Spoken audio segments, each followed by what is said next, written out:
Welcome. It's a new day. It's a beautiful day, and welcome to my world. This is Ask Dr. Love Anything. So, we're live on YouTube, Facebook, and Instagram. This is a podcast called Ask Dr. Love, and it's heard on Radio Play, Spotify, iTunes, and iHeartRadio. So whatever your favorite podcast station you can find, Ask Dr. Love. So what is Ask Dr. Love? It's a podcast that talks about Asian medicine, acupuncture, Chinese herbs, regular herbal formulas, nutrition, food therapy, and your health. So I am a doctor of Asian medicine for 36 years, 37 years, something like that. I'm a licensed acupuncture physician for 35 years, and I'm a Qigong master since 1994 and a Grand Master since 2005. So I'm an expert in 6 different fields: emotional stress, physical stress, spiritual stress, nutritional distress. So I'm the perfect person to ask questions. So while we wait for everybody to get in the classroom and ask their questions, we have a couple of questions from the other day. So, good morning, Katniss. Good morning. I wanted to support our listeners around the detox. Wow, that's a good topic for today. So today is day 12 of the 21-day detox program. And if you're in the group and 3 people ordered detox kits, I'm so happy. Your detox kits are on the way today. So the 21-day detox program was actually, it's called 21 Days to Wellness, to be more specific. The first 7 days is preparation, and we prep by doing 1 juice a day for dinner, and then for 3 days, and then we do 2 juices a day for 4 days. So we start with 2 meals a day, then we go to 1 meal a day. Then the second week, we do 4 juices a day. And then the third week, we get into raw foods. And everybody flips out when they like, raw, I can't eat raw broccoli. I can't eat raw snow peas. You're absolutely right. That's not on the list. What is on the list is Spread the Love, Dr. Love's famous pesto. Technically, it's a nut meat pate. So my favorite one is pumpkin seed and basil, then walnuts and spinach, and cashews and collard greens and sunflower and kale, and so forth and so on. And if you're in the Boost Your Immune private Facebook group, you can see all the pates that Seafood Master Reed posted yesterday, because he's done this 4 or 5 times and he's now an expert. So if you have any questions at all, you could ask Master Reed in the Facebook group Boost Your Immune System. There's a question in regards to... He has a question, okay. And the question is, I hate bitter food like kale. How do I incorporate these into my diet? Feel like spices are just putting lipstick on a pig. That's funny. That is really funny. Okay. Nobody likes bitter food, but bitter greens are actually good for your liver. We need a little bitterness to astringe the blood, and particularly the liver. Now, if we don't want to eat bitter kale, you don't have to eat kale. There's lots of other greens. Kale is being promoted, but kale's not actually the one. So there's something called tatsoi, which is Korean kale. And there's something called dino kale, which is an Italian kale. So kale grows all over the world. We don't have to eat the rough kale that you get here in the supermarket. So you can disregard the normal kale. The kale that you see in the market is for garnish. It's not actually for eating. It has very little food value. So what we would prefer to use is dino kale or tatsoi.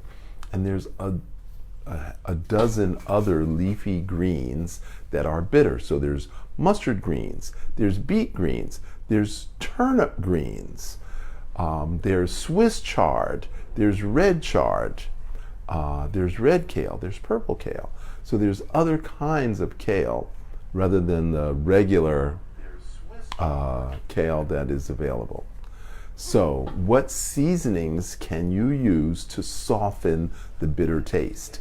Sweet Vidalia onions and portobello mushrooms can always be added to bitter greens to soften that bitter taste. Awesome. Oh, and spices on a pig? No. Never, never, never use that analogy again, Michael.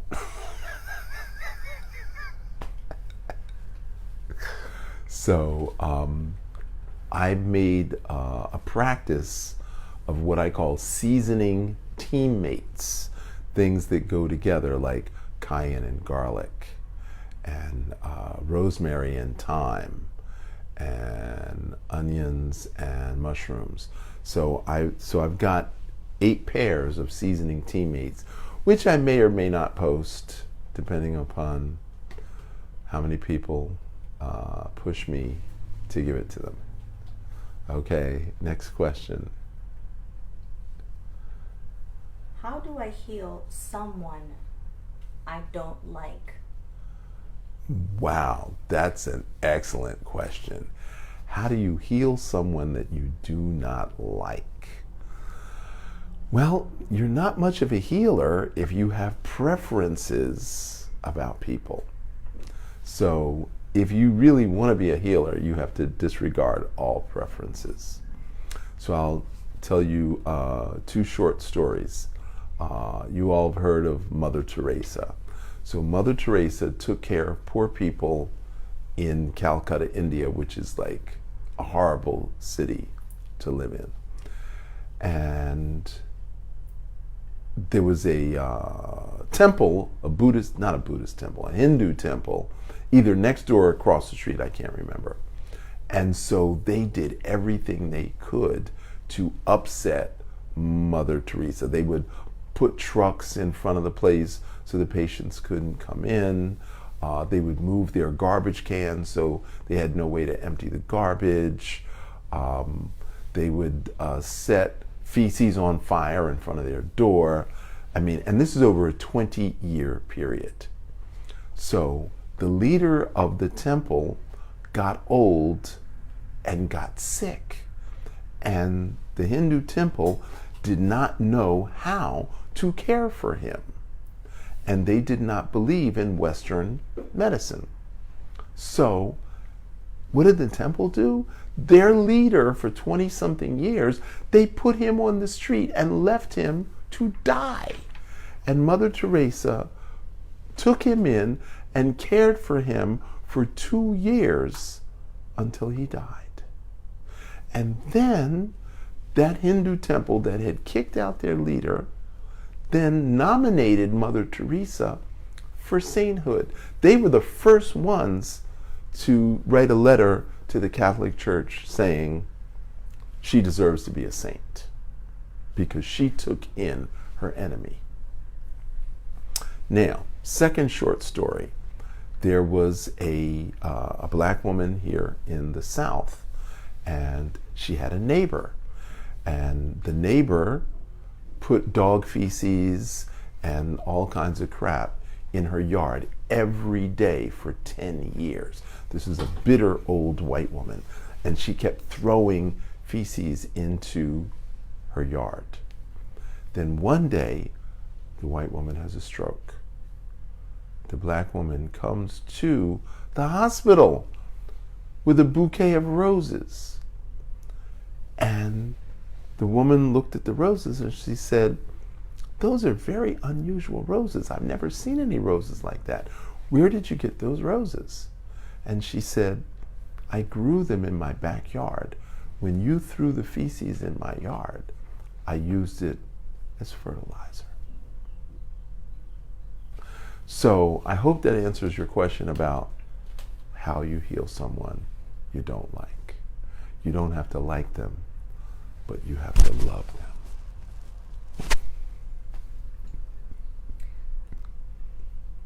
When doing the detox, when can we expect to stop or the cravings to ease up? On the third or fourth day. And why? You have to repeat the question. So the question was, when doing the detox, when do the cravings stop Or subside? or subside? Okay, usually it's the third or fourth day. So I'm going to tell you another short story. I stopped eating ice cream back in 1983. 2003, 20 years later, I'm doing a detox. So I've been doing a 21-day fast every year for 20 years. So 2003, I'm doing a detox. I'm on the 14th day, and all of a sudden, I get a craving for ice cream. And it's like, I haven't had ice cream in 20 years. Why am I craving ice cream now? So I'm calling all my friends. I'm like, what does this mean? I'm craving ice cream. I haven't had ice cream. Why would I crave ice cream? So my first fasting teacher, which was Queen Afua, I called her on the phone and she said, there's a layer of residue in your brain. And as you fast, the layers get peeled off. So imagine you painted a room 37 times and there's 37 coats of paint. And now you want to strip all the coats of paint back down to its original condition. That's what fasting does. It peels back those layers of paint, of all the dairy, flour, salt, sugar, animal fat, fried foods, coloring agents, chemicals, all that stuff that you've accumulated your whole life is inside your body. But my brain was craving it because we finally got down to that layer where that ice cream was being chipped away. And my brain was like, no, we want to hold on to the ice cream. So I was able to weather the storm 24 hours and the craving went away. So, next question.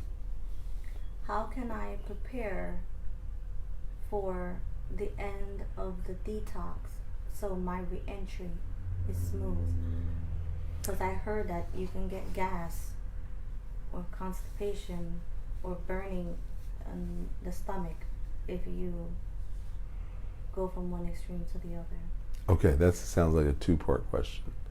How can I prepare for the end of my fast so the food re-entry is not Discomfort. Doesn't feel it. There's no discomfort for the re-entry of food? Well, I would say do Qigong. So, in particular, this is the exercise that I would do. Okay? And as you do this exercise for 10 minutes, 3 times a day, that would help you prepare for food re-entry. Now, the second part of that question was? So it's safe to say that you shouldn't, after cleaning your insides, eat a tub of ice cream right after your fast. Absolutely not.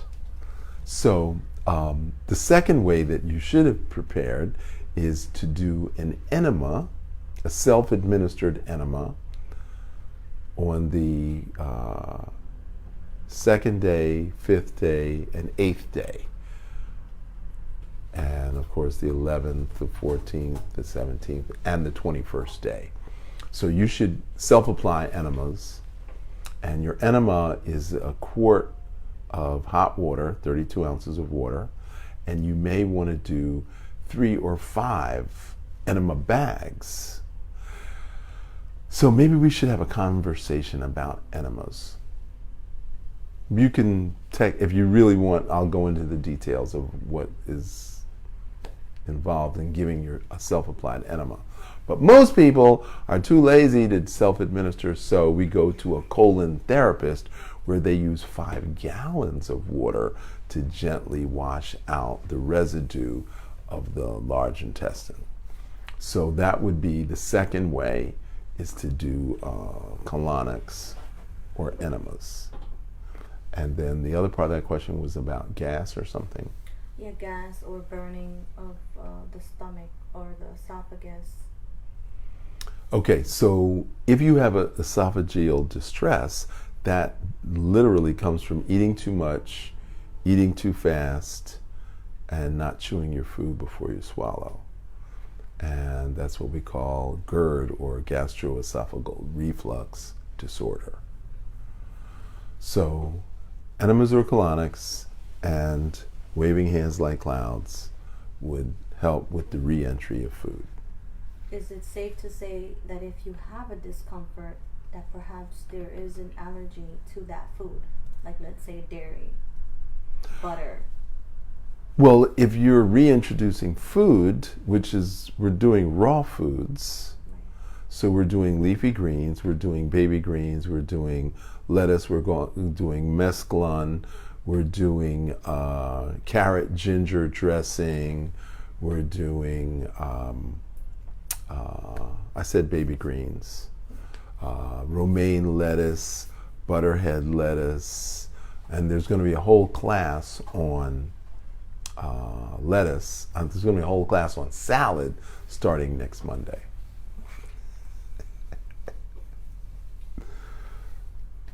Okay, do we have any questions from the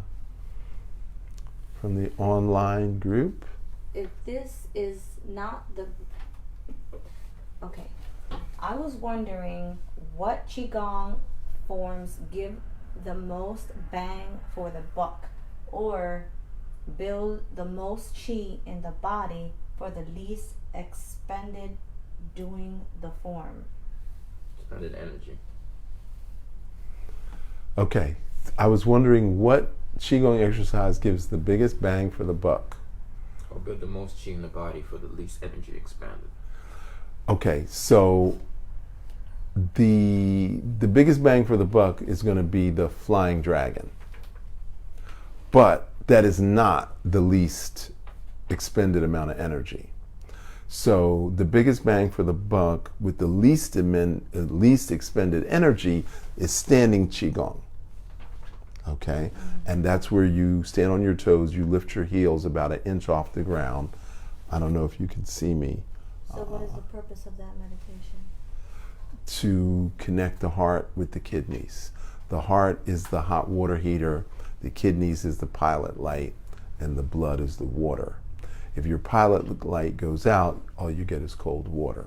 So you want to make sure that your kidney pilot light is lit, and the standing meditation is what does that.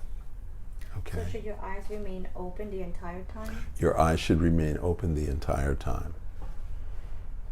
Is our focus point between our hands? Yes, well, your fingers are 6 to 8 inches apart, and you want to imagine that your fingers are all connected to each other. It's an imaginary visualization. So the elbows should remain bent and the arms extended. Right, the arms are extended up and the elbows are out. And you're looking through your fingers, you're looking through the fingers. And of course you want to have your head as far back as possible resting on your shoulders. And that standing meditation is unique to the Blue Dragon form. You're not going to find that in any other Qigong form. There's at least 5 forms that are unique to the Blue Dragon. Okay. Going back to the enema conversation, please share how you self-administer an enema. Thank you. Okay, and who's that question from? Serena. Serena. Okay, so what we do is you put a towel on the floor, you lay on your left side. You have to get a hot water bottle enema with the hose for both the douche and the enema. So that all comes together.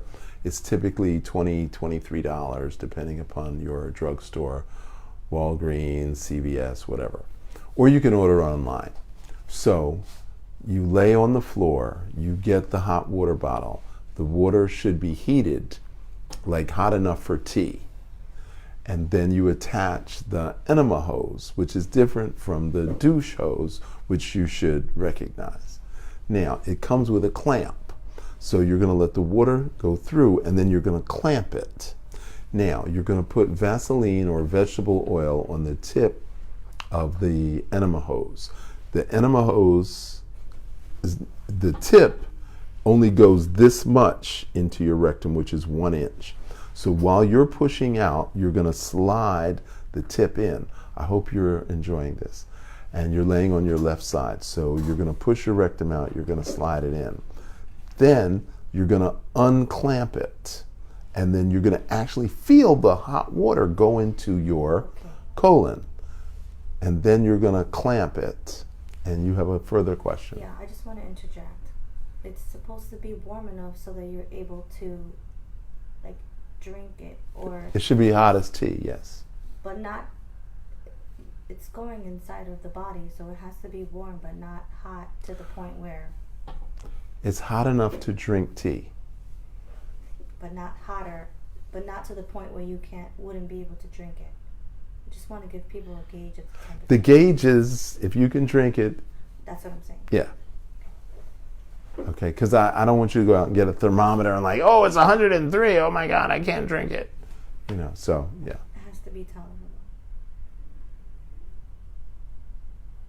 Okay, so you got to pull your left knee forward. So you got to pull your right knee forward. So you're laying on your left side. You're going to pull your right knee forward, and then you're going to push the anal sphincter out, and then you're going to put it in that far. Then you're going to put your knee down. Then you're going to unclamp. The water's going to come in. And at some point, your belly's going to start to expand. At that point, you clamp it. And then you literally massage your belly until you feel the water move past the blockage. There may be some discomfort. Right? Yes. Okay. And then you're going to unclamp it again, and more water is going to come in until your belly starts to go up. Then you clamp it, and then you're going to massage your belly until the water goes down. And you're going to clamp, unclamp, unclamp until all the water's in.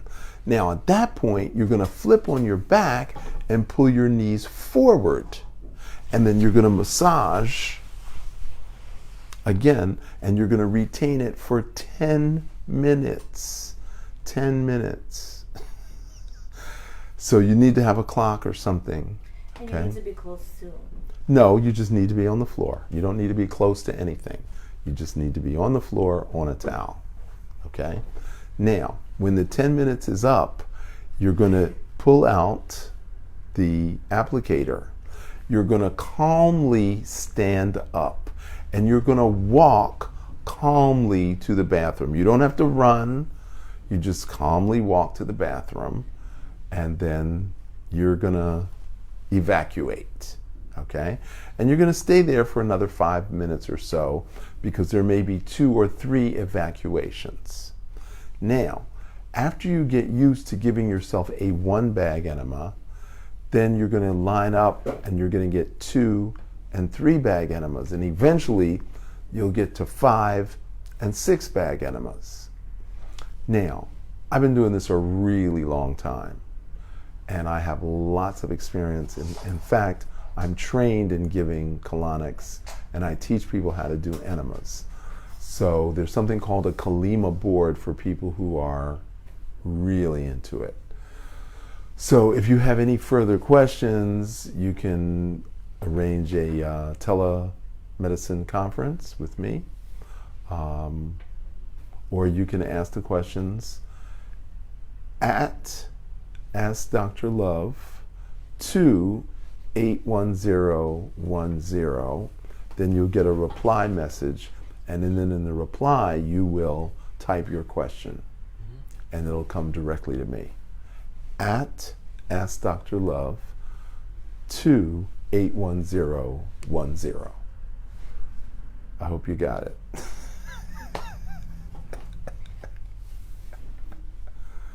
Dr. Love, this is a question from Denisha. She wants to know, can you please tell me the benefits of drinking hot water versus cold water? Excellent question. Okay. So your internal temperature is 117 degrees, which is way hotter than what we're used to. 105 is like really, really hot for us. Boiling water is 212. Okay? So when you're drinking tea, you pour boiling water over the tea bag, and then you let it steep for 5 minutes. So you have to imagine boiling water cooling for 5 minutes. And then you get a spoon, and then you sip that, and if it doesn't burn your lips, it's hot enough to drink, and put it in your enema. Now, what is the benefit of drinking hot water versus drinking cold water? So hot water is expansive. It makes things expand. Cold water makes things contract. And that's why you shiver when you're in the cold, because you're contracting and you're creating friction, internal friction, to generate heat. So why is it better to drink hot water? Because it moves energy through the alimentary canal, which goes from your esophagus to your stomach, to your small, to your large intestine, to your sigmoid colon, to your rectum, which is approximately 33 feet long, depending upon how tall you are. So drinking hot water as a regular course with a squeeze of lime or lemon or even grapefruit would be very, very beneficial for you. Now, if you drank cold water, it would cause the intestines to contract. Now, contrary to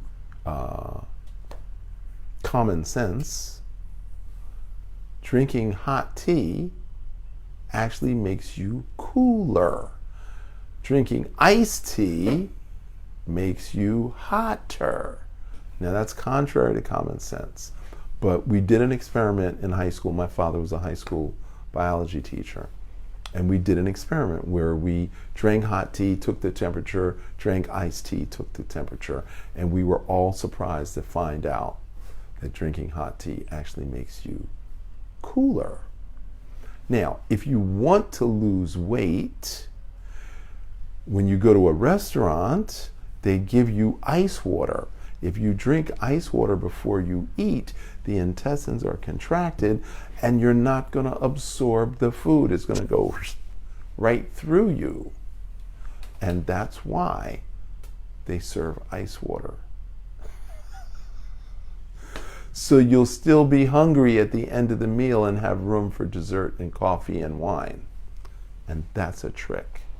So always drink hot tea or hot water with your meals. Skip the dessert and the wine. That was worth $100. Dr. Love, I feel my left knee during Qigong practice. What does the left knee mean? This is from Qigong Throne. Qigong at Throne. At home. Qigong at home. Yeah, Qigong at home. Okay. Your left knee has no significance whatsoever. Your knees, however, do have significance. The knee is the weakest joint in your body. And as we age, there's going to be more and more pressure on your knee. So how do we repair the knee? Well, the standing meditation, going up on your toes, is the best way. Number two, when we do the kidney kidney flow and you kick your leg to the side, okay, that also helps with the knee. And then there's knee massages.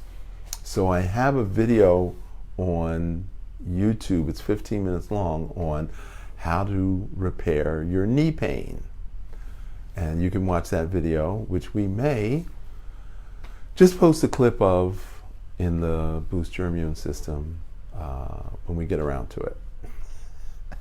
That's about it. So I really appreciate you texting in your questions. I want to thank you to Master Reed, who's always insightful and asks really good questions.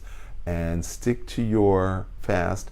For more information, go to 21 Days to Wellness. That's the numerals 21 days2wellness.com. You'll get the newsletter and you'll get the information about joining our 21-day program. Even if you start late, it's still okay to start late because it's your 21-day program. You get the support of the group. Even the people who are ahead of you will support you because they're going through it right now. And shout outs to Zara, Amir, your detox kit is on the way. Okay. What would be a good oil for my skin? Coconut oil is the best oil for your skin. It's a vegetable oil and is literally absorbed into the bloodstream. Good for your heart, good for your brain. Don't listen to anybody else. Coconut oil is what you need. So, I appreciate you, I love you, and I honor you for asking the questions. When love is the answer, what is your question? I want you to remember that your health is in your hands. What you do today affects your health 20 years from now. Prevention is the only cure. What you do today predicts your health 20 years from now. And in order to be well, you've got to breathe well, eat well, and sleep well. Until tomorrow, I'm Dr. George Xavier Love for the Blue Dragon Qigong Academy.